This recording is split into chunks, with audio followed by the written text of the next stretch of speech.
cast of Trading Spaces with us today. They're answering some of our viewers' design questions.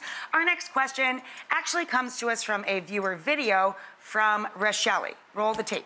Hey Rach, my name is Rachael from the Bronx, New York. I have these large blank walls and have no idea what to do with them. Could you help me find some ways to fill up these walls or at least decorate the room that won't break the bank? Please help. So Genevieve is going to take this one. Go for it. I'm going to take this one. This is a really affordable way to fill space on a wall, and don't be jealous of my tip. I'll see you. You got it, Jen. Tell me.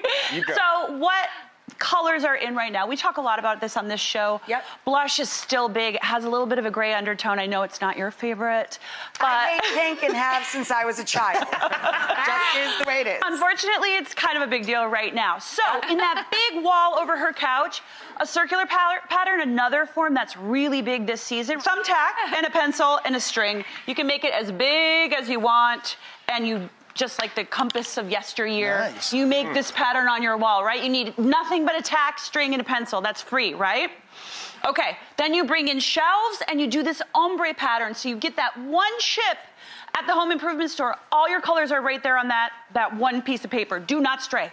Do not try and make something up. It will not ombre perfectly, okay? So just buy the little tiny quartz, and you can do 1, 2, 3 colors, add a little white if you want to. That's it, and style. The less is more. Paigey, you wanna help me? So instead, you can go over there. Okay. Instead of filling this up with junk like we do, always, too much junk. It's not a junk drawer, this is a display case.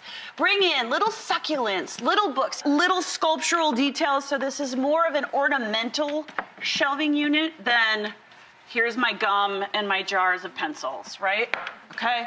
Voila, I would probably say about $50, and you have this, a 6-foot piece.